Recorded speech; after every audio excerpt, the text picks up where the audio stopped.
Hey everybody, Rick B from String Theory Studios. Today's lesson is going to be about barring. So if you want to get those bar chords sounding good, this is definitely an exercise that you need to learn. And it's just going to help you out. It's super easy to do.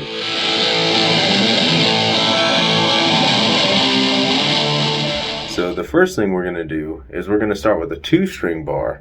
And then after the 2-string bar feels a little more comfortable, we're going to dive into the 3-string bars. And then how you can kind of practice all the bar at once. So the first thing is you're going to want to learn to bar 2 strings. So if you can take the first finger and hold down 2 strings, here's some key points to look after.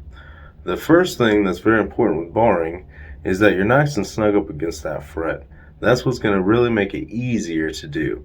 Now, the reason it's so hard is because if you've been playing guitar, you might have a callus up here, but you don't really have one down there yet.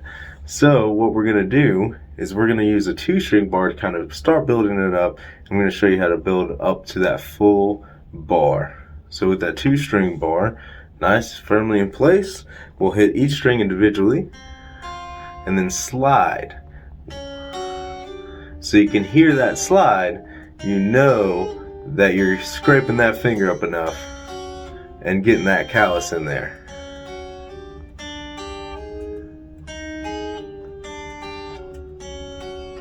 You got it.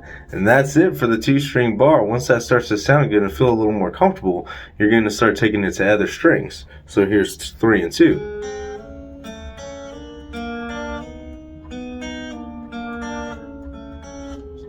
And string 3 and 4.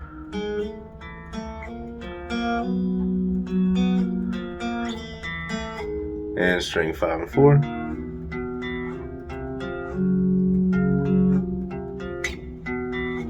And string 6 and 5.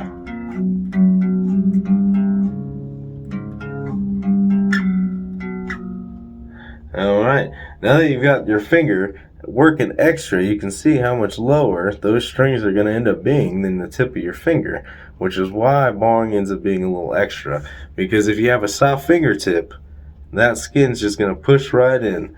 But if your fingertip is built up a little bit, when you push those strings, you got just enough to push it back, enough to make it a lot easier. Alright, so now that we got the 2-string bar out of the way, we're going to look at our 3-string bar. Basically the exact same thing. We're just going to grab 3 strings this time, hit them one at a time, slide them.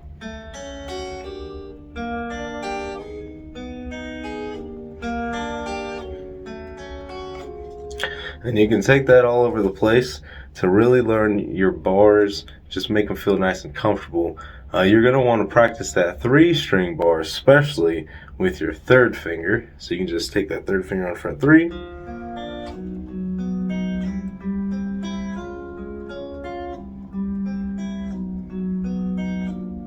And just get that bar sounding nice and solid. Really working on those calluses. You're going to really want that.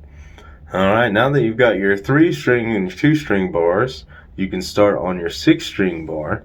Now when you do a 6-string bar, you don't want a lot of wasted space up at the top of your fret, so you're going to grab it nice and snug. And your goal is your 6th string should be above this knuckle. If it's above that knuckle, it's going to have a really easy time fretting. If it's below that knuckle, it's going to be harder for that last string to sound. So when you do your bar, your goal is to make your finger as straight as possible. But you don't want a lot of this going on because that's going to create little divots in your bar that you're not really going to be able to use.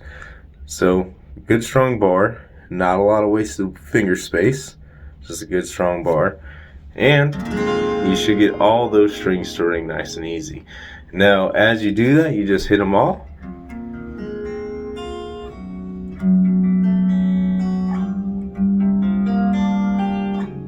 And just slide them and slide them back.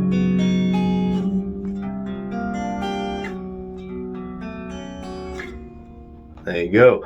Now with that sliding, you're going to see your finger is going to start to get worked a little more down through the finger and not just up here. But since the inside of our finger is soft, we're going to make sure we roll just a slight bit to the outside to make sure that bar really holds in place.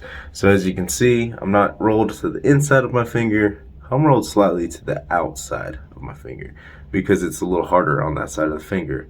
It's going to help us hold that down a lot better. Now, here's an easy way to put this into work is you can take that 3-string bar and you can make every major chord you want on string 2, 3, and 4. So it's going to be really easy. On string 3, whatever note you have on that string is going to name the chord. So here's an A note. Now if I hold strings 2, 3, and 4 and play them, I get an A chord. And it actually works over and over again. Here it is again. Here's a B note. I'll just depress that B note, the 2nd and the 4th string. And now I've got a B major, C major, D major, E major. And I just use that one finger.